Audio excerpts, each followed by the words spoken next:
Hello and welcome to Urban Legends, the hit internet podcast about urban legends and other similar topics. I am one of your hosts, Chris Flynn. It's Flyn. And with me, as always, is my co-host, Resta. Neil Herbert. Have people been pronouncing that name incorrectly, Chris? Is that what's been going on? Flynn, yeah. It's weird. People spell it wrong. Okay. People spell it wrong. They're like, so F-I-L-C. PH. Yeah, Flynn is Flynn with a PH. Interrobang. PH-double-L, double-I. So I assume Gen Alpha, they all have like cool names now. They're just like, random symbols and vibes and stuff. You don't really believe in the concept of the alphabet anymore. I was written communications had a good run. Let's fuck it off now. Just as everything's TikToks, isn't it? Doing dances and that. Just use some emojis, it's fine. I was watching Limmy the other day on his VOD things, and just made me laugh because he was going, "That's right, I'm a Gen Xer." Like, and he goes, "We've been forgotten about, haven't we? No one gives a fuck about us. It's the boomers and it's the millennials. Like, no one even knows we exist." Well, maybe you shouldn't have been so cynical. Well, this is true. Yeah, we didn't give a fuck. Now nobody gives a fuck about us. That's how it turns out. Yeah, don't come crying about it now. How have you been, Neil? You've not been well. I've been down with the cold. It's breaking my heart. Oh no, he's still coughing. There you go. Here's a little bit of phlegm for you. Oh, nice. I'm just getting over. So we would have recorded this on Sunday. We're doing it on a weeknight instead, which is quite often what happens anyway. Yeah. But because of your drinking. Well, yeah, there is that. And I've started microdosing heroin, which I'll be honest. Microdosing. I would say 3 grams. I can see why people. Well, the thing is very Moorish now. Yeah. Well, you have a little microdose and feel like the universe is cuddling you, and then when that starts wearing off, you miss it. This was a little bit of a bigger cuddle, yeah. Yeah, whoa, I love a big cuddle. Still got 1 or 2 veins in the penis there. Channel of choice. I'm not, to be honest, at this point, I'm not using it for anything else. Oh, there you go. So I might as well use it as a drug. A gateway to the doors of perception being a drug something. Gateway. Well, I don't want to have track marks on my arms, do I? No, that's true. Not in my line of work. Arm model. No, so it's a lucrative side gig, side hustle. So now, how are you feeling? Oh, right. I'm feeling all right, actually. Yeah, no, I was kind of like a bit too throaty, I think, to record on Sunday. But yeah, no, I'm still slightly under the weather. I don't know. I kind of like that thing where I don't know whether I've come down with COVID or not. I don't think so. I think it's just a heavy cold. But yeah, I'm nearly over it. It's just yeah. What kind did you have? Like lemon and honey drinks? Just drinking a lot of water, and I got some cough syrup. But yeah. Oh, I see. Rested on the weekend. Old granddad's cough syrup, eh? Still been working. Yeah. Oh, yeah. It's no codeine in it, unfortunately. But yeah. Oh, what? No, you're not allowed to buy codeine-based cough syrup anymore, are you? Since I put your picture up everywhere that sells it, saying with you, and it was a picture of you at a mumble rap party. Yeah, just wanted to slow my roll a touch, as anyone would. Yes. Joint in one hand, big red cup of lean in the other. Yeah. You should have come. I've got loads of honey. I've got honey to spare. I've never bought honey in my life, and I'll never have to. Is that because of your beekeeping collection? It was. No. You just don't. They use a lot of honey. No, I use loads of honey. Use it all the time. No, it's weird. So those things where I bought a jar and it just lasts for about 4 years for me. Well, honey doesn't go off. It's a bit too sweet. Oh no, yeah, no, it can last for ages. Yeah, it lasts forever. Like literally, like we've got it's at my uncle's at the moment because he's like the head of the family. Yeah, but my family has like for as far back as anyone can remember, it was brought over from Ireland at some point, but we don't know how far back it goes. But it got this massive like ancient sort of barrel, like sort of stone vat thing full of honey. Oh, okay. And so it like. if you want honey from, my uncle will just post it to me, or I can go and like tap some off. But because honey never go, we don't know how long, we don't know how old it is. Like the writings, like on the side of it, it's not any dialect I've ever seen, so it could be many hundreds of thousands of years old, as far as I know. You can proto those kind of like stick things they used to have in Ireland. That sort of that language. It's like runes. It's like really ancient Irish. Yeah, that kind of jazz, with a lovely picture of a bee in a top hat. That but that might have been added later. Well, I suppose that's a possibility. Yeah, it's just one of those things. We don't have a lot of money. We're certainly not people who own property or land. What we do have is our honey. So, in some ways, are we the luckiest?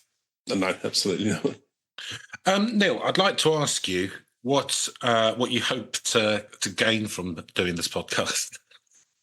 There's a question that's come too late in the game. I don't have any preconceptions. Just a bit of fun, Chris. Yeah, just a bit of bants. Yeah, nice. Catch up with Chris. You put a lot of this on your show reel, don't you? That you send out to movie moguls. I mean, I'm basically just poorly lined there. I was hoping to parlay it into, well, firstly billions, and then secondly worldwide fame. What the TV show? Power and dominion over all other lands. That would be good as well. That'd be good. Dominion over the animals. Oh yeah. Yeah. With your little piccolo. Yeah. It'd be like like a prancing fake through the forest. Beastmaster. Yeah. Yeah, very nice. Especially if we can get Riptorn to be like my priest. Yeah, that'd be good, wouldn't it? Good to bring him back for the dead. I think he died, Riptorn. I'm pretty sure he's. I don't know who you're talking about, to be honest. I'm just agreeing with you. Yeah. No. Who's Ripton? I know Riptide.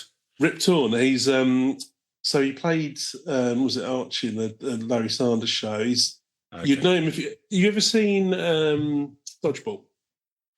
Yeah. The Irish coach, Patch O'Houlihan or whatever, in the wheelchair. No. That's Riptorn. Okay. He's a famous actor from back in the day. He was in loads of stuff and a really good character actor. But he was just like he's a bit like Oliver Reed, just a bit of a madman and a drunk. And he sounds all right. Slept one off in a bank one time. Where he sort of went in there and sort of accidentally almost kind of robbed it, but he was just basically like sleeping one off effectively in a Riptorn style, which kind of got mistaken for a bank robbery, but it all got sorted out. But yeah, no, he was just kind of like one of those legendary Hellraisers. He was a big character actor back in the day. But and if you've ever seen the Larry Sanders show, amazing in that. But he's in Beastmaster. There's this terrible movie from the 80s, I think it was. And he plays like a high priest or something. Nice, high priest of the beast. Something like that, yeah. It's all a bit sort of Conan, but with about a millionth of the budget. Okay. Just film everything in the forest. And then didn't feel like it had a big budget, but it probably did, didn't it? Well, that's the thing is, because you think, well, that's quite cheap anyway, isn't it? And then you realise, well, if 90% of your movie's just being filmed in a forest, then that's probably costs about 10 quid to make. And whatever is Riptorn charges. So what you're saying is when we obviously migrate to doing videos and stuff, we'll do it all in the forest. I notice your background today is actually lard, because you've got a fake background. Nature, yeah. I'm looking a bit Honey, I Shrunk the Kids, aren't I? That's what I was going to say. A field of grass, yeah. It's like Honey, I Shrunk the Kids. Yeah. And you're wearing green as well. Which only heightens the... to hide from the impression, yeah. Are you going to... I'm hiding from a bee. Oh, no. Are you going to befriend an ant who were apparently like dogs, like in the film? I've never seen the film, but... for fuck's sake, Bill. Not a big... Having a go at me about not watching fucking samurai nonsense. You've never seen Honey, I Shrunk the Kids. That's part of the great Western canon. Not Honey, I Shrunk the Kids. Honey, I Blew Up the Kids. Yeah. I kind of felt like I saw the trailer and got out of it what I needed. I think I was quite young, and I think I saw it in the cinema. So yeah, don't get me wrong. If I'd seen it, I'm sure I would have enjoyed it at the time. I didn't really enjoy it that much. Yeah, it was fine. I don't know. I was very good concept comedy, isn't it? Something they don't make anymore. They don't really make film comedies anymore, do they? No, they don't do sketch shows either. Old man discussion, isn't it? It's all just superhero movies now, isn't it, Chris? with Yeah, jokes tell me in. about it. Yeah. Yes, But when they blokes make who a be Blazing heroes. Saddles, can't do that anymore, can you? Well, no. Probably for Everything's owned by very Disney. good reasons. Yeah. Yeah. It's quite progressive for its time. Yeah, it was progressive for its time. Unfortunately, its time isn't a place that I want to revisit. Fair enough. I mean, so what I want to get out of this series, Neil, I've set quite a high bar. Okay. I want to get 2 laughs out of this series. I've actually set that every single series so far, and I'm aware that I've fallen short. But Out that's of one of us, out of me, out of the audience. just anything really. Like even I mean, if we could have a listener with some sort of medical condition who just can't stop laughing, or is like the Joker or something. I mean, that makes sense. That Yeah. would make sense as to why they've navigated to this. Yeah. Some kind of It's some sort of psychological disorder that makes chemical-based them insanity. Yeah. laugh at things inappropriately. Oh yeah, get the Chris Flynn thing. Right, I said Flynn. So Yes. yeah. No, forget that. I think I said that last week. I might cut this bit out. Yeah, no, keep it in. It's all gold. It's all gold. People, I'll tell you what, the audience like a little bit because it's humbling, isn't it? When you make a mistake. It is. No, I don't mind. And it just reveals we're humans, True. Sometimes Chris will come with a load of stuff on the notepad and then just, And don't forget what he's already said. Forget what he said. Doesn't actually bother to be fair, done. To be fair, that's the first time I've done that, and this is like our 108th, 70th episode or something. So not a bad score. Neil, do you know what the problem with cave systems are? With cape systems? Cave systems, you clotted bin. Hard to navigate. Yeah, that would probably be the thing. Otherwise, we'd all be in and out all the time. Is that what you're thinking? Yeah, I don't know. I'd get a bit claustrophobic, I reckon. The idea of we've said this before on the podcast, but the idea of it's squeezing yourself. But that's. I mean, I kind of put that as part of the being hard to navigate thing. Fair enough. So you think if they were more roomy and navigable? Yeah, if they're roomy, had central heating. Maybe on some sort of a grid system like Manhattan, Yeah, caves in a grid system. That could be useful. And good sewers, that kind of thing. Because if you could have like an underground city. Well, they do, don't there's like they have, haven't they? Like the Christians used to hide and all that sort of thing. Well, there's those ones. There's one in Turkey in the middle of Anatolia, which was big enough to house like 30,000 people. It's absolutely fucking huge. Like all the different sort of rooms, and it's got corridors and like you could drive like a cart in there and stuff. Yeah, get a few cushions in there. I kind of worry that if you were to break wind, it might hang around a bit too long. Oh yeah, you're not getting much ventilation. I'll say that. Not ventilation, no. Yeah. So that might be an issue, but I don't think it's insurmountable. No.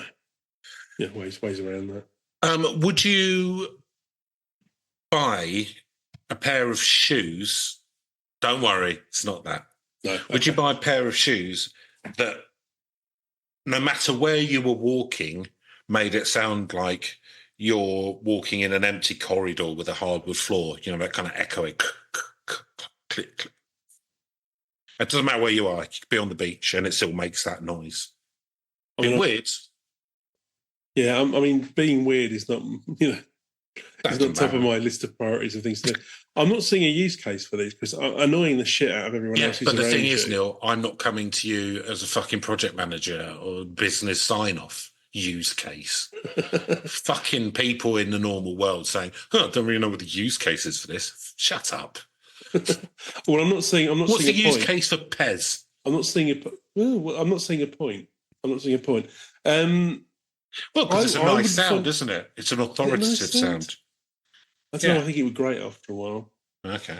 We don't have to wear the shoes all the time. No, that's true. No, I mean, some people have multiple shoes. Not for me. Well, no, I like to wear them in and wear them out. Yeah. Lovely, good stuff. Like human relationships. Like this conversation. Do you think that anyone's favourite food is rhubarb? I mean, how constipated are you?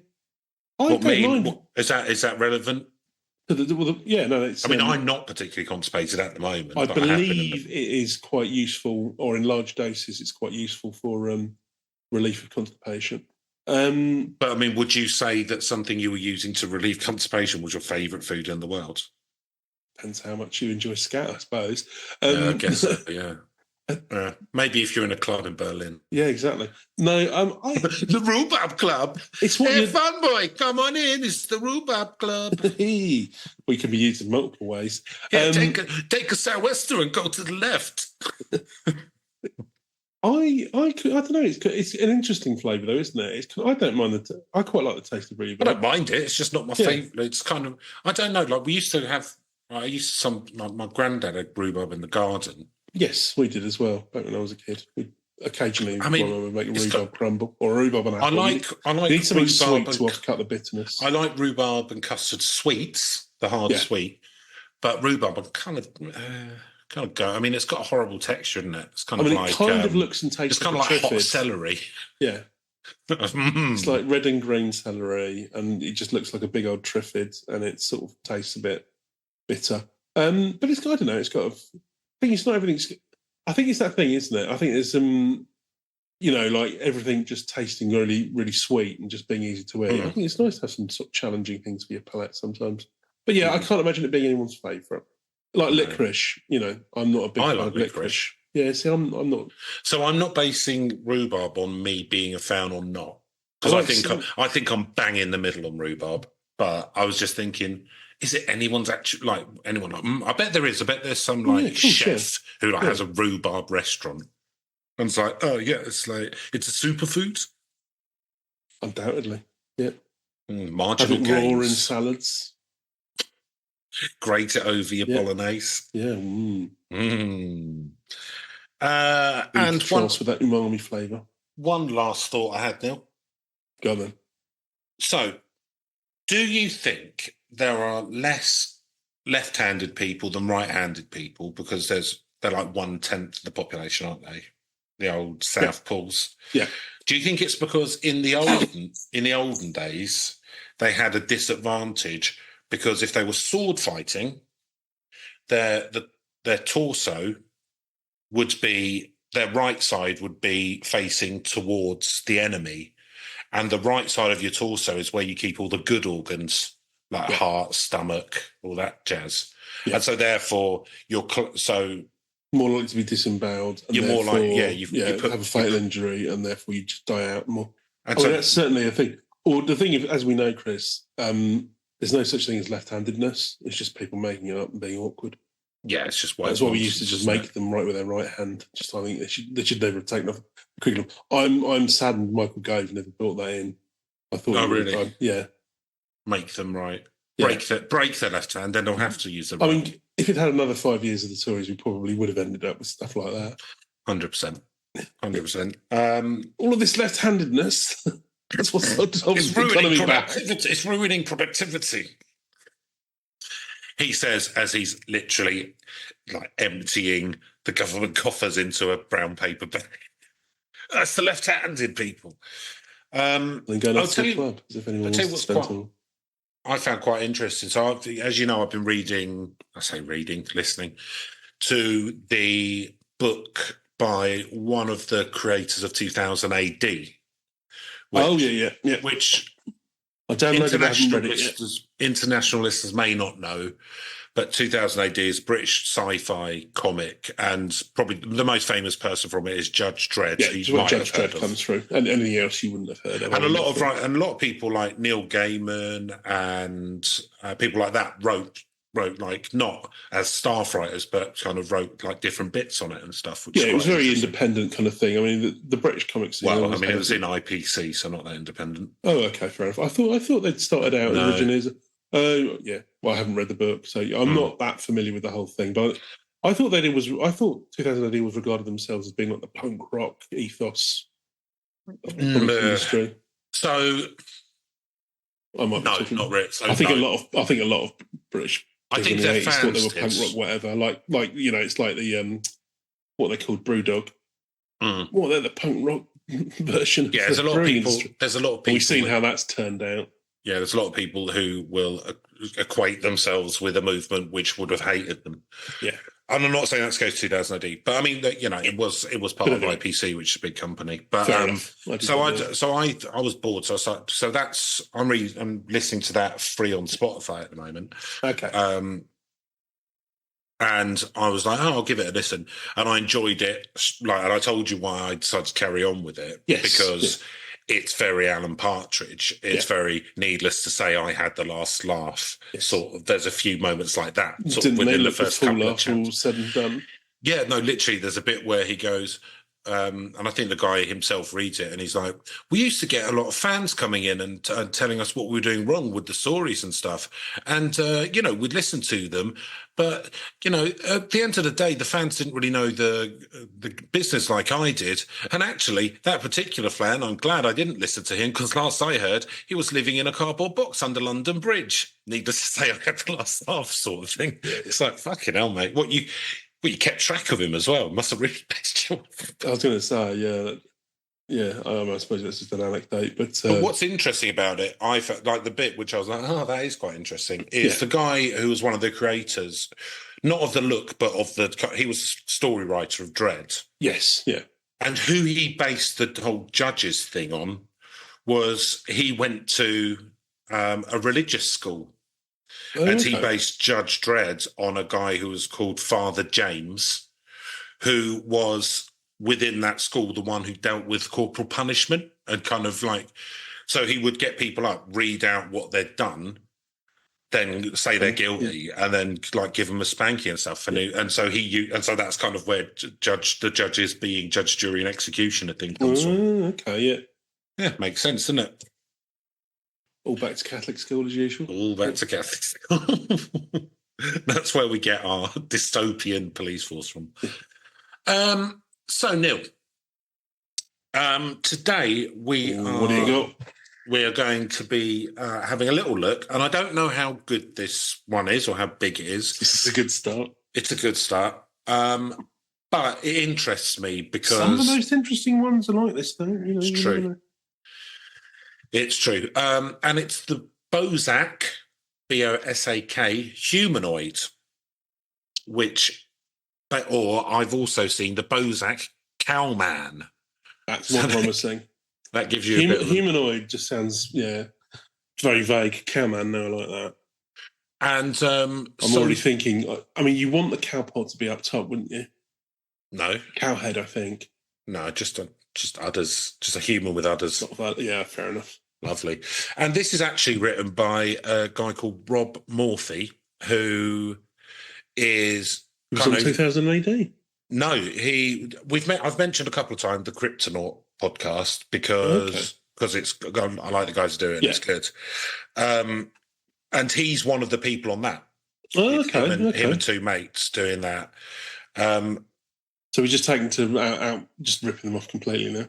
Yeah, entirely. No, I mean, the thing is, right, so I would say Kryptonaut's podcast, excellent podcast for, like, if you want to get into more detail about all the shit we sort of touch on, they're really good and they're funny and they're nice guys. But Rob it's like his job, right? He's like an artist, journalist, filmmaker, like crypto historian. That's kind of how he makes his money.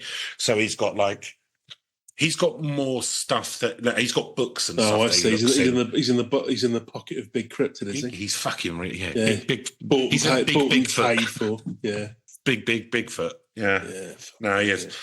So I would suggest, if you like this stuff but you think that we don't go into enough detail, then check out the Kryptonauts podcast.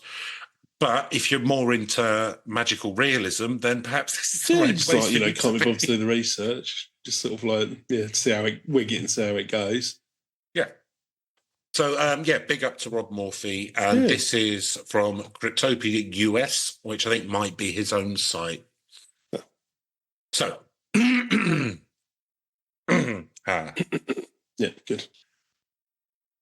So, in the winter of 1974, on a lonely stretch of fog-shrouded road, a Wisconsin farmer had an inexplicable encounter with a clearly terrified, cow-like humanoid entity that appeared to be sealed inside of a floating, semi-illuminated, bullet-shaped chamber.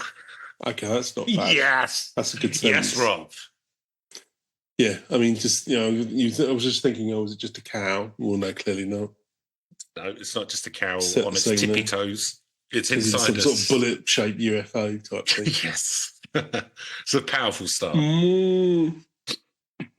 Not long after 10 p.m. on the chilly evening of December the 2nd, 1974, a 68-year-old Polk County dairy farmer by the name of William Bosak. Oh, see, he's got his people all enslaved, all the cows, making them produce milk. Do you think this is what it is? I think the cow man's going to take a dim view of this. Do you think he's like a cow Nelson Mandela? Yeah, let my people go. Yeah. All right. Or a cow Moses. Moses. Yes. Nice one. See, that's what. There, one laugh. Yes. Yes. One more to do this series. One down, one more to go. It's got about 20 eps to go out. Fit that one in. So, being a practical man, Bosak had little time for foolishness regarding UFOs or aliens, so no one could have been more surprised than he when, during the course of his oft-made journey, he had a run-in with a creature clearly not of this earth. The event occurred as Bosak was cautiously making his way through the low-hanging patches of dense fog that hovered over the rural road that led to the 450-acre farm, which he had owned and operated for the better part of 4 decades. So he's been there quite a while, probably quite bored of it. Do we think substance abuse? Elderly farmer, I can't rule out, Do you reckon he's been snorting that raw milk? Oh, you wouldn't put it past him. Oh, mate, you got to pasteurize it. I can't pasteurize it for nobody. In my raw milk. That's all, isn't it? Yeah. It gives me a buzz like no other. Don't know where I'm going with that. As long as you get it fresh, yeah, probably. Let's gently edge back from that abyss. Oh, did you ever see that thing where hilarious? Someone app. This is too much. Dr. Jordan Peterson. Oh, fuck me. This is the one where he had like a bespoke Jesus suit. Smooth brains Canadian. That was the fucking stupidest thing I've ever seen in my life. No, he had a thing where he was saying there was a picture, right? And this is on Twitter. There was a picture of like these men all sort of lying down on like gurneys. Okay. With like cow milking machines on their genitals, like on their penis, like sucking, right? Okay. And he was going each to their own. No, and he was going like in Europe, people are being they're having the semen forcibly removed, and it's like the New World Order are like doing this, and then like so that they're trying to get a store together so that they can continue the human race when the Great Reset happens or whatever, right? Something like that. But the picture was actually just from like a weird. I say weird, it's like German fetish site. It was literally a German fetish thing, yeah. It was like it's always the case, isn't it? They just extract, some bullshit story from just something which is that's just how people do porn in Munich. Don't worry about it. Gunther's got strange taste. We don't. Someone here is not. I see someone's not visited Dusseldorf this summer. It's all the rage. Yeah, but the thing is, like, we're joking about it, but at the end of the day, we're in the middle of a civil war, so, that's true, yeah. Joke's on us, isn't it? I mean, literally everything's burning down around us, so. Yeah, this is my last bottle of San Celestino. Because we didn't take it seriously. Didn't take it seriously when Labour removed all our rights. First, Labour came for the Nazis who were trying to set fire to a hostel, which had a load of women and children in it. And I did nothing. And then they came for it. It's like, it's not even late. It's the law. Labour haven't. Well, I'll be honest with you. I thought we cancelled Nazis in the 40s. I just go through this shit again. Neil, like, do you know what? I hate living in this country where you can't wear a visible tattoo which is the symbol of a political party which bombed and tried to destroy our country. Can't do anything these days. Oh, no, it's ridiculous, isn't it? Oh, it's disgusting. Yeah, you can do that though. And you literally can by the evidence of your own body and the tattoo parlour who shamefully thought, oh yeah, fair enough. Yeah, edgy. This is worth it for fucking 80 quid or whatever. Idiots. The thing is, right, because freedom of speech, we don't have it in the same way as they do in America.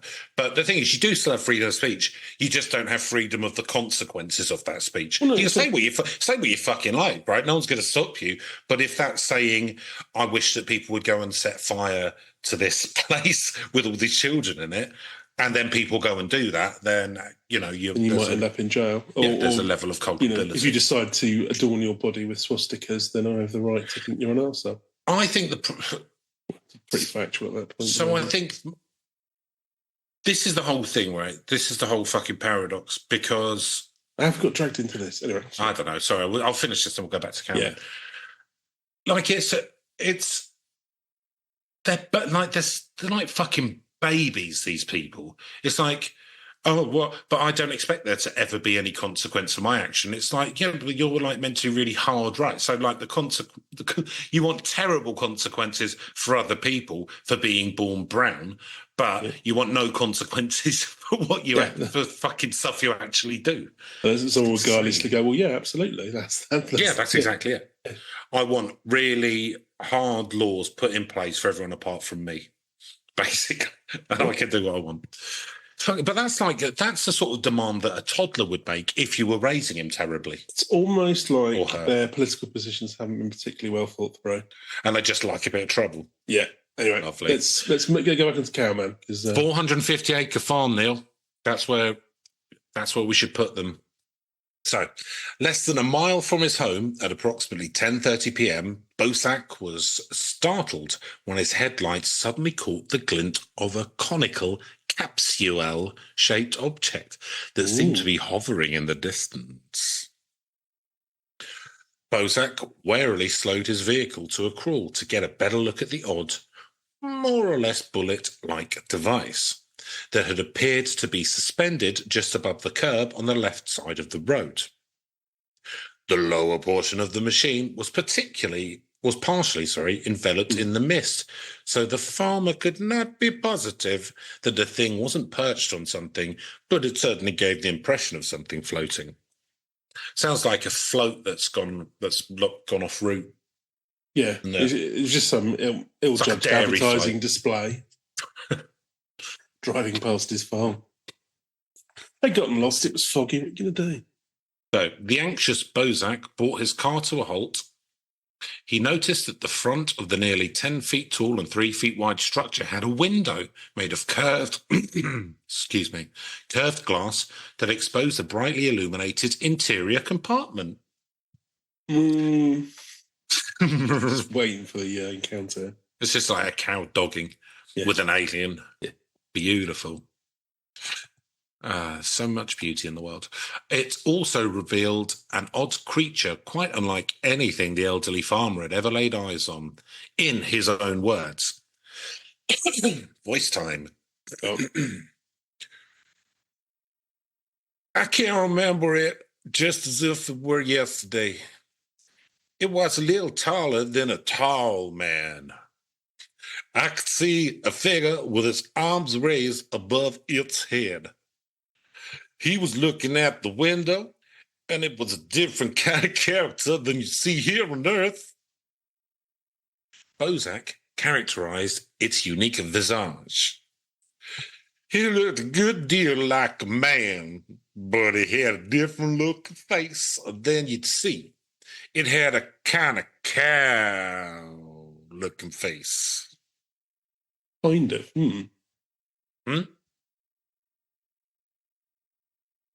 Oh, Neil's having a cough. No, I was just saying kind of a cow. Yeah. Looking. It just means it has really sexy eyes, because cows have sexy eyes. Yeah, doe eyes and a long old snout. So, Bosak went on to describe the bovine-like humanoid, which he intriguingly referred to as the human multiple times, as being covered with dark tan fur, except for its face and chin. It had a square face with hair sticking straight out from the sides. The ears stuck out from the head about 3 inches, and the eyes were large and protruding. The ears were calf-like. Some descriptions suggested the fur was not actually. Some descriptions suggested the fur was not actually attached to the creature, but had been woven into a skin-tight fabric of a tarnished brown colour that clung to the being's torso like a diving suit. Mm. So but nice and warm, wouldn't it? Oh yeah, that'd keep you insulated. When I Those long nights in space. Space freezing, isn't it? Oh yeah, near zero, I would imagine. It must be, I don't know, probably not that cold. But it's probably about like 10, something like that. Yeah, something like that, yeah. When I went to Tromsø in Norway, I stayed out in the middle of nowhere. I think I've said this before. About the sort of the probably the Northern Lights husky rides and all of that jazz. Yeah. But in our like little wooden hut thing, there was like 2 reindeer furs, and I put one on the bed because I thought it's going to be like it's -30 out, right? I'm going to be freezing. Yeah. Put one on the bed, then one as normal cover blankets, then like put one on top. I had to get up in the night. It was too hot. Like fucking reindeer furs, nuts. Like it's really, yeah. So, as striking as the creature's appearance may have been, what stuck in the frightened farmer the most was how apprehensive the thing in the chamber seemed to be. Bosak later noted that he considered the creature to be just as scared as I was. Although the interlude of eye contact between the confined creature and Bosak lasted for perhaps 10 seconds, to the farmer... Oh my God, it's a walking monkey. Hairless one. I say that whenever I catch myself in the mirror. So, to the farmer, the moment seemed to stretch into minutes. When the Midwesterner finally got over the initial shock of the encounter, he blinked and suddenly found himself overcome with fright. In a state of near panic, Bosak slammed his foot down on the accelerator and sped away from the bizarre beast and the floating shell that was either protecting or incarcerating it. Didn't think of that, did we? Yeah. Bit cheeky solitary. It's like a Superman 2 thing. It's been locked like a General Zod cow beast. It's been locked in. With a lovely woolen gilet. Yeah. Well, just because it's prison, you've got to keep comfortable. Look, we're punishing him, but we're not monsters. It's about rehabilitation. Send him to that planet of the monkeys. Yes. That'll scare him straight. Just when he thought he had left the object of his distress behind, Bosak noticed that the light inside his car had inexplicably grown darker, as if he was suddenly surrounded by an amorphous, shadowy shroud. Then the sound of his engine began to fade, and the beams of his headlights dimmed. It was then that Bosak heard a kind of soft whooshing sound, followed by a scraping noise, not unlike branches scraping against the roof of the car. The justifiably terrified senior just pushed the pedal closer to the floorboard, and safety be damned. He barreled through the wispy fog until he reached the shelter of his home. So it sounds like he might have been trying to get in or something. Yeah. I don't know. He sounds a bit suicidal to me. What, Bosak? Yeah. Well, do you reckon that's what it is?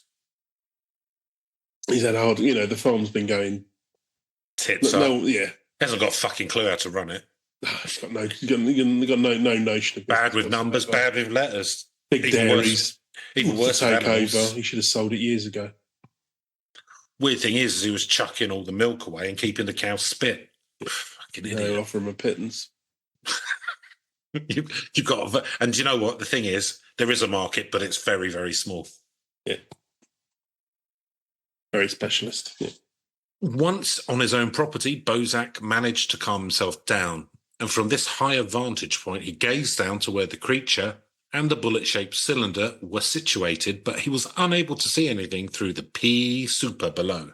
Ooh. This is a heavy fog, then. Pea super's come up a few times in the last few weeks in our podcast. Well, it's a Weird. real kind of Dickensian. Yeah. I mean, yeah, I tend to always think of Victorian London when you say pea super, but Yeah. Pea in fact, super. where I think the phrase comes from. But yeah, not so much. I don't know. I've never known like fog be that. You know, you read about, because the thing is, I mean, in Oh, Victorian, it has. No, in Brighton we've had fog like that where I like you literally can't see where you're going. No, I mean it's never literally you can't. Because literally, I mean, that's what it was in London. It was because it wasn't about the fog so much. Well, it was fog was the smoke. It was all the smoke from the chimneys as well. Yeah, which you literally couldn't see like a 2 foot in front of your face. We've definitely had like sea mist or fog down here where you can see about 10 feet. Yes. No, you limited but visibility. Not in a while. Not in a while. No, it's been a while. Yeah. Wonder what they used to get fog all the time. Yeah. No, is this global warming? Because I'm not happy about it because it's really cut down on my murder hours each year. I was going to say you're a little. Well, we need to check in with Gaza because him on the fog on the Tyne. Oh, he did think of fog on the Tyne. I thought you were talking about like round motors and things.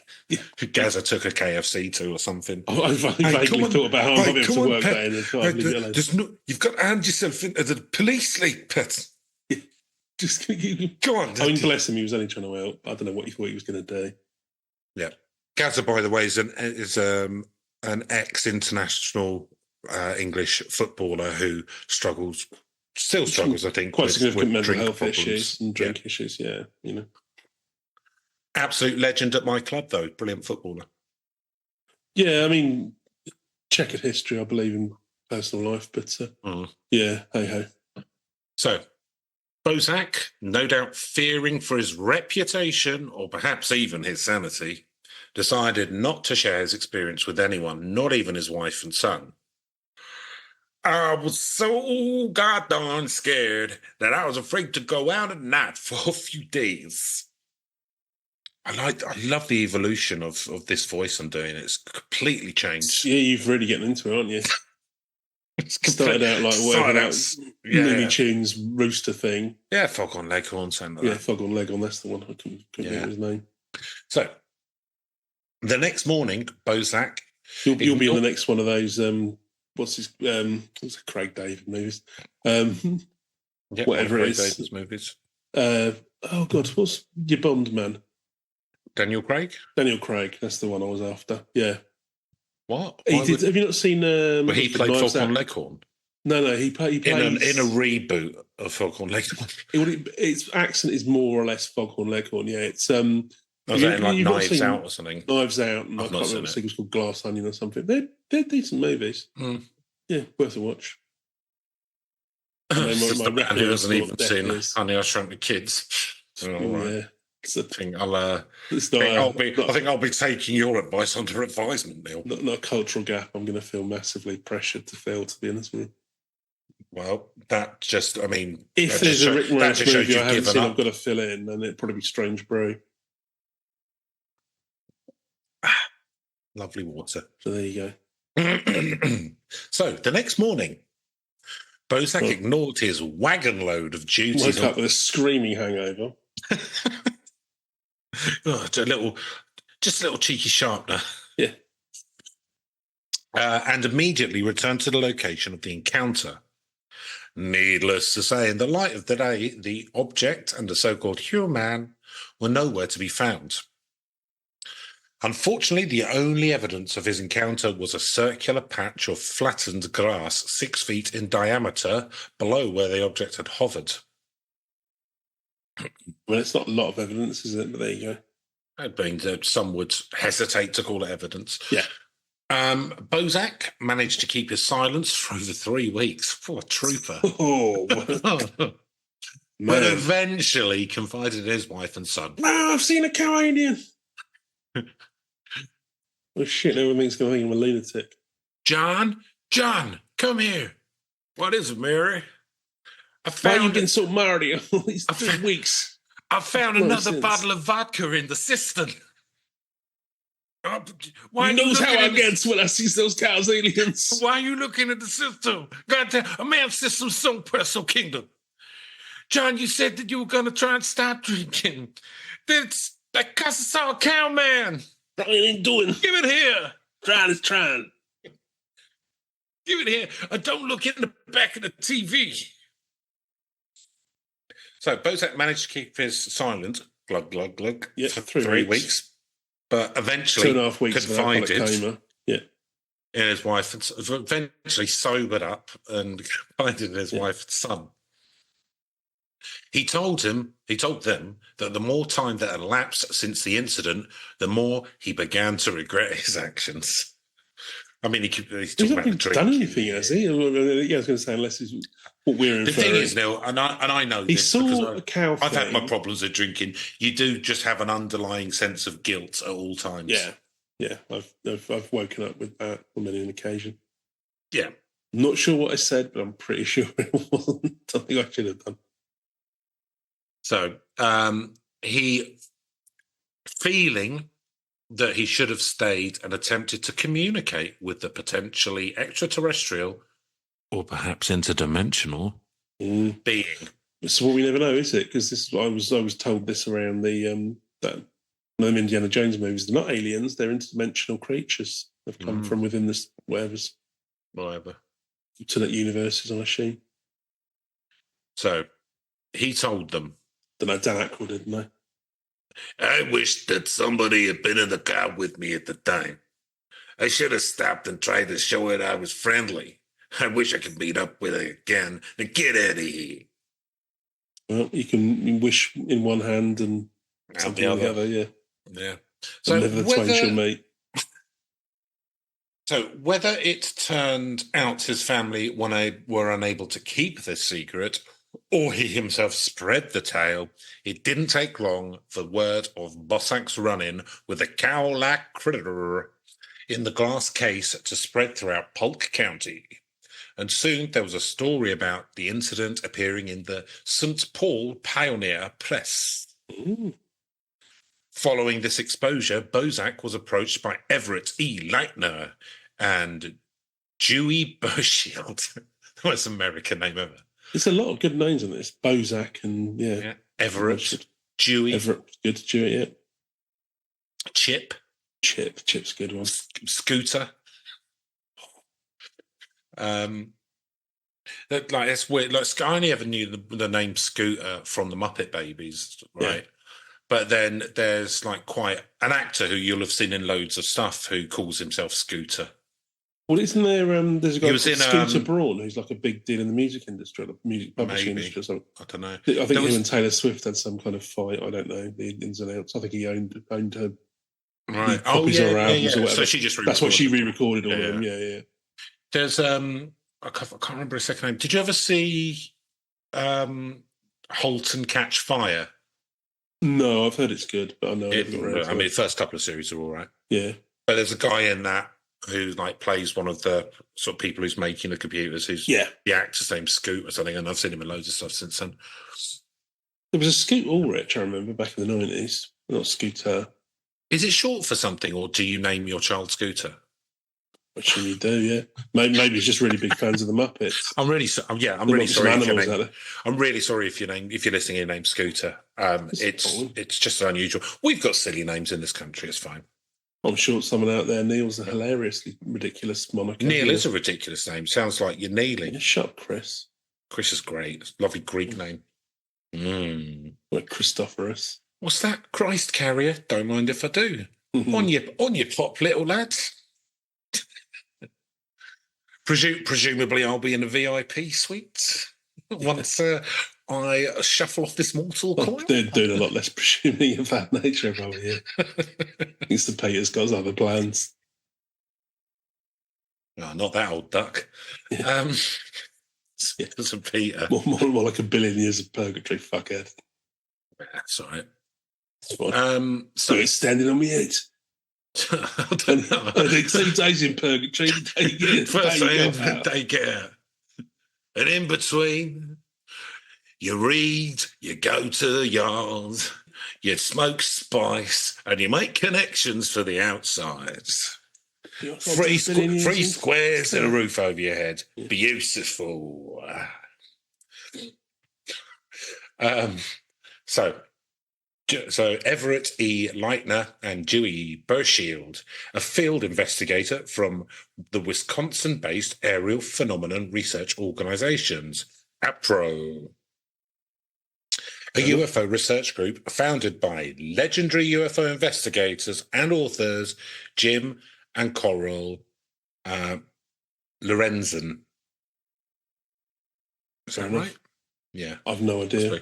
So Bosak told the investigators the illustration that had been published in the St. Paul's Pioneer Press was essentially accurate, but that the ears of the entity were located higher up on the head.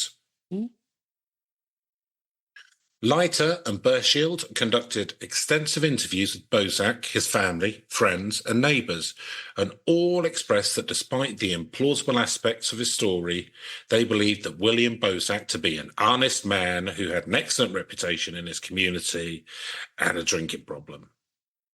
Considering just how bizarre this encounter was, Bosak understood the scepticism on display by his neighbours and local reporters. But he insisted that no matter how strange his testimony may seem, it was the God's honest truth. And if need be, he'd be willing to prove it. Oh, okay. It's interesting. You know how the neighbors are. They questioned it. The editor in the town didn't believe it. I'm sure a lot of people are going to be skeptical after hearing what happened to me. But if people don't believe me, I'll take a lie detector test to prove this ain't something I made up. Now get out of here. He went on to say, there are other people that have seen something like that right in this area.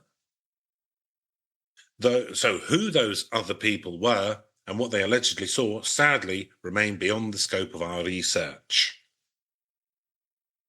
In a strange footnote to this already odd case, when the story began to be chronicled in ufological and cryptozoological literature, it became known not as a peculiar hairy beast shielding an amazing, seemingly technologically advanced object, but as an example of a Bigfoot flying a UFO.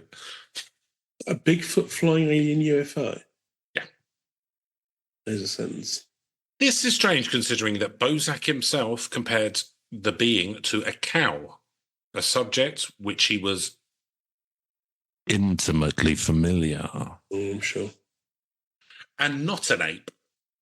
And furthermore expressed his belief that it was not an indigenous entity, either known or unknown, but some sort of extraterrestrial. In the decades since this encounter, there's been a plethora of speculation as to the identity of the humanoid being in the bullet-shaped capsule. Theories as to what these things may have been range from the extraterrestrial emissary to an intergalactic fugitive, or possibly even a highly evolved time-travelling descendant of cows that once populated Bosak's own farm. I mean, that makes sense to me. I mean, yeah, that's probably as reasonable as anything else, to be honest with you. Cows become humanoid and sentient and then start time travelling. Yeah. I mean, Bosak is our king. So I think, if a cow kind of became intelligent or whatever, I still don't see it becoming humanoid. It's gone down a different track, hasn't it? Evolutionary. Yeah, I guess. Still got the full stomachs, Chris. That's good. Better for eating kebabs with. Which they do. Yeah. That's how you get the best milk. Best raw milk. Lovely, lovely shawarma with chili sauce. So, poignantly though, one hopes unrelatedly, William Bosak was found dead in his home at the age of 90 on December the 2nd, 1996. Well, he had a decent innings. Exactly 22 years to the day of his brief, to the day. yet life-altering encounter with the unknown. Copyright Rob Morphy 2018. I'm hoping it doesn't come for me. Well, so this is cryptopia.us. This was on. So I would just check go it out. Check go their and have a rounds look work out. and check out Rob's stuff. Podcast. He's very talented man and does a lot of interest. Brings a lot of this nonsense to life in a way that I don't. Yeah, well, there you go. So What was that fun little story? it's not a story, Neil. It's a report. Oh, sorry, that was a fun little report of a definite thing that happened and wasn't. Well, let's go through our scoring system now. Simple as that. We'll let the numbers do the I'll tell you what's talking. interesting about this one. Is this the first one we've had where there's just the one encounter? No. Okay. Can't well, be. let's blow that out of the water. Well, I guess just completely uninteresting then. Fair enough. Right, go on. Scores. Well, no, because there's like the bullet sure there's normally always one or two. hovering flying saucer thing, like which is inside, looking worried. That's quite interesting. No. I mean, like, yeah, I know, because normally with these things there'd be multiple sightings, or there'd be, and then other people said they'd seen the cow thing. Because normally, like, if it gets in the newspaper, then other people are going, "Oh, yeah, no, I see it as well." The fact that there's only one witness, I think, is quite interesting. I think that makes it more believable. realistic. Yeah, more believable. It's still completely unbelievable. Don't get me wrong. What is it with you and your constant doubting of time traveling future cows? I don't know. It's just a character. Do you know what, Neil? I think that's a real blind spot that you have. Yeah, it's I'm on Jahari window. That's definitely in the bottom right quadrant. Do you know what? Like, if you're honest, that's ideological. That's not actually based on fact. Don't say it's evidence based. It's just It's just like no matter how much evidence we pile up, you just refuse to. And do you know what? I'm getting exhausted of having to constantly ply you with evidence of. Oh, I'm sorry. We time brought in front cows. of you one of our hard-working dairy farmers, and all you can do is make fun and assume they're an alcoholic. Yeah. Did you have you ever drunk milk? What more do you want? Yeah. I'll tell you what you should be saying. You should, to the dairy be down farm. in these every day saying thank you for your service, sir. Yeah, thank you for your service. Cereal wouldn't taste the same, but yeah, exactly. Yeah. Have you ever eaten cheese? Thank you for your service. Yeah. Exactly. It's the hardest job in the world, isn't it? Yeah. Brave boys of the blue cheese. Couldn't do it without them. The thin white line. between dry cereals and delicious breakfasts. Holding firm, holding that line against dry mouths. Oh, and that uncheesed cheeseburger. Oh, disgusting. Throw it in the bin. No, the dairy product on that burger. Oh, get rid of it. Eat it. Yeah. So, Neil. Anyway, spookiness. Coming out of the fog, you suddenly spy. It sounds like the thing was as scared of him as he was of it. Unless he is putting. But he was overcome by terror. But what I will say as well there is that could very well be a case of him misinterpreted. Him putting human feelings inside something that's not a human. No, they might have misinterpreted. In the way that I believe my cat is really into salsa music. Yeah. She's not. No, clearly not. Okay, yeah. Anyway, so you were driving home and then saw something like that. It would spook you up a little bit. I mean, well, and then like all the fog comes round and you can't see, and the lights kind of go off, and a car's engine starts stopping and that. And then what's this? It's a cowman in a big pot. It sounds a bit Doctor Who, doesn't it? That's the thing, is it?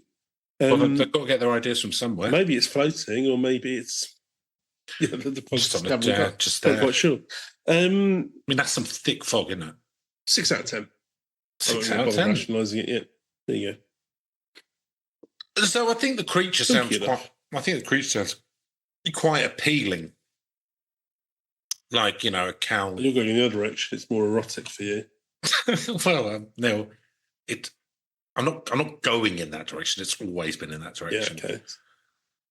Every monster we talk about is Star. Actually a king. Yeah. Yeah, which is why this will go on. Why this podcast will go on forever. That's where the Patreon money will come from. You get the sexy times. Don't mind if I do. Yeah. Opening up the kink door, are we? Welcome inside. Oh, Gonna God, get no. dirty. Yeah, so it would shit you up, but the creature itself doesn't seem very scary. But then there's that. So there's that bit where like the car, like all the stuff happens with the car, and then he can out scratching on the roof. Yeah. I'm thinking more where, the sort of circumstances. But that sounds sort of like almost like the person who'd trapped the cow man had maybe come back. Maybe it's like some kind of jailer or something. Do you know what I mean? Because if that was looking, the camera's like, "Oh, who are you? Get out of here," sort of thing. Like looking at its eyes. Trap you too. Yeah, could be, couldn't it? Maybe you had a really lucky escape. Maybe as a scientist turning people into cowmen. Mm. It's a fucking black military thing, isn't it? It's another one, isn't it? Yeah. To produce cow super soldiers. What if our super soldiers could produce their own milk? That's what they said. Well, we'd save for the consequences. We'd save 75 cents per soldier, sir. Perfect. Get it done. Get it done. They won't be able to hold guns. The morals with me. Just get it done. Why are you still here? Cut the red tape. So with all that in mind, I'm giving it a 4. Believability. Yes. Going to be a fucking 6. I tell you how much. Yeah, it's not usually believable. I think this will be the low. Well, this and Reach will be its lowest. Yeah, I don't know, like UFO, cowmen, see-through bullets. But fog exists. Yeah. So that's true, isn't it? There you go. Then. I think I'm going to give it a 3. 10. Yeah.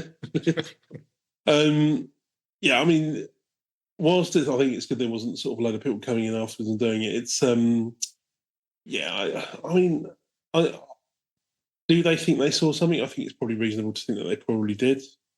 Isn't it like they've sought a bit of fame or whatever? I don't know. The amount of liquid courage he had in his system. Well, yeah, who knows? Surprised it wasn't a fucking pink elephant. Do you know what I'm saying? Oh. There's or a rabbit called Harvey. It seems inherently, but yeah, it's all rather far fetched. So I'm going to give it a 2. Narrative premise. I suppose this is where it's probably got some legs. It's what my weird giving it over scoring it on spookiness. It's it's kind of like it's kind of intriguing, I guess, because I like the fact that it's not like an aggressive alien. It's scared as well, so we don't know. Was it imprisoned or something? Was something else happening? Was it imprisoned for its own safety? Well, yeah, maybe if it had been unleashed in our universe, was it a tourist? Yeah, just seeing what was going on and didn't actually expect to be bumping into any livestock, or maybe his invisibility thing. He turned it off. Yeah, maybe it just maybe it was just on the fritz. Get a better view of the field, and then all of a sudden bumps into a farmer. Oh, didn't expect that. Well, it's like, I'm in the middle of nowhere here. It's foggy. I'm in my I'm in my viewing capsule. Yeah. No one's about. It's night. I'll switch off. I've changed the entire fate of the universe. This is what happens to civil war in the UK in 2024. That's what led to the unlikely rise of social media idiot. I don't know. You can. The thing is, I suppose it's one of those ones. I'm not going to give it too high, but it's because there's no real explanation and it's fucking weird. Let's be honest. Yeah, it's a weird one. This in a lot nice of and original. Yeah, it's not so. It's not another Grey. It's not. It's a strange one. So yeah, I think you could. But having said that, there's not good bones on it necessarily. But it's just because there's because it's weird and there's a lot of room to interpret. So I'll give it a 4. In my view, I think that this was the role, sadly, that David Bowie was born to play. Oh. There's a cow man waiting in the sky, fields. Waiting in the see-through bullets, creeping through the fog in his glass display thing. I quite like it. Because it's weird. I'd like to feed you his milk, but it's started to blow your mind. Taste the milk.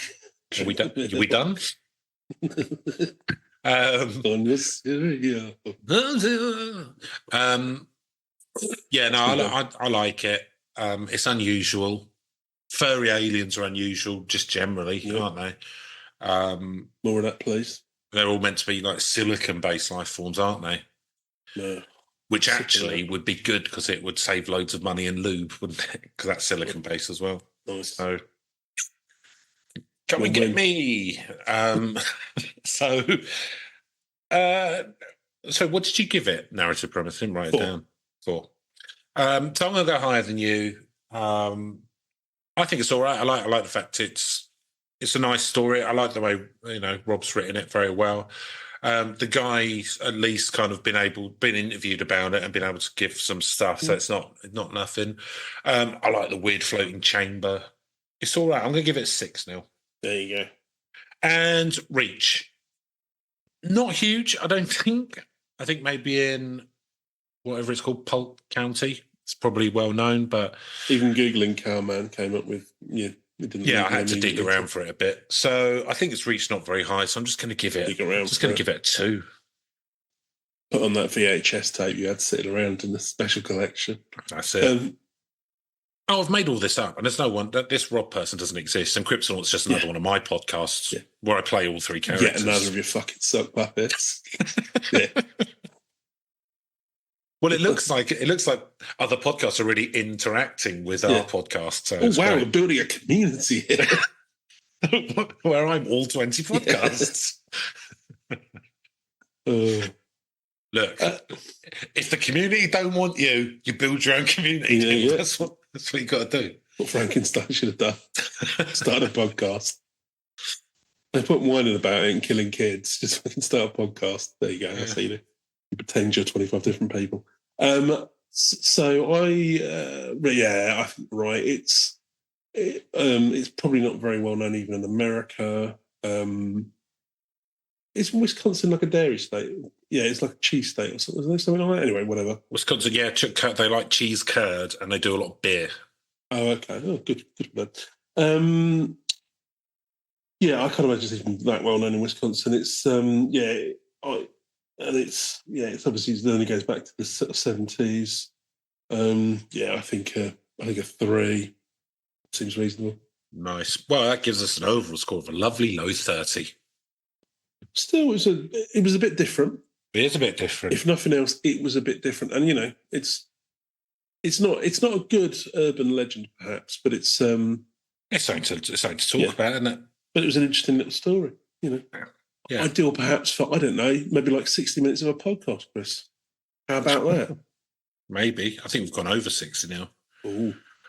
That's because of my nonsense at the start. It's mainly because we put in like 59 minutes of shy at the start.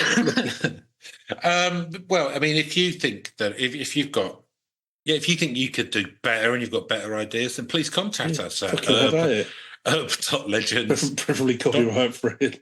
Podcast. Steal them off you, we're not proud. gmail.com. I'm playing around with the idea. So I set up my own Blue Sky account. Okay. And I'm playing around with the idea of doing that, but I can't really be bothered at the moment. But I might do that. But we do one of these Twitter style social medias, is it? Yeah, but it's quite nice. It's not like no, I get it. Just because I think like everyone was because there's a load that all happened at the same time. I think also, people Threads and Matador was another one. People are Blue Sky Mastodon, and Threads. Sorry, Mastodon was the one. Mastodon didn't go anywhere. So Blue Sky and Threads, and to be honest, Threads like. I've got That's no Facebook time. One, isn't it? So I've got no fucking time for Zuckerberg either. So I thought Blue Sky's probably the way to go. Yeah, just in case you think we're, just slagging off Elon all the time, we can't stand Zuckerberg or any of the rest of them either.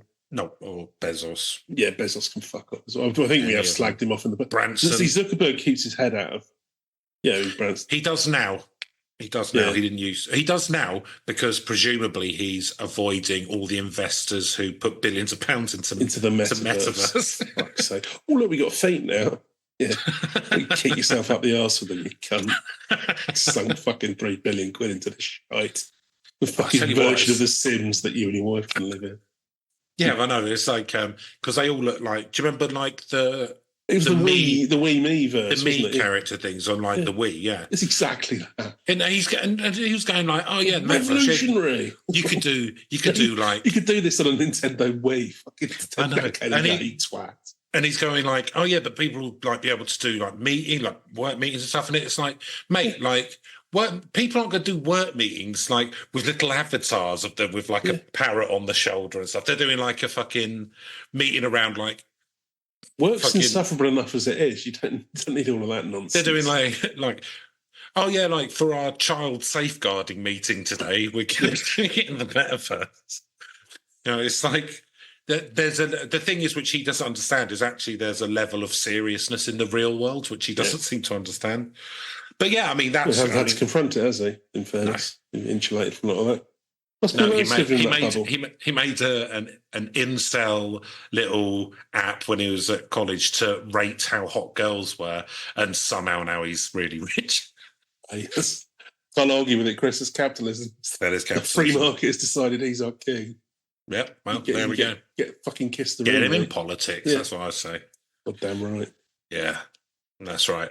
Cool. So there we go. So I guess what the real message of this podcast is that Neil and I are supporting Mark Zuckerberg's run for president in 2028 or 9. I don't know if it's 4 or 5 years where you are. Yeah, it'd be was it I'm sure who would be his VP to pick? No, he's dead. I was going to say Andre the Giant. Well, no, a me version of Andre the Giant. Yeah, there you go. A me version of Andre? Yeah. Here's my AI Andre the Giant. The most unconventional of the VP.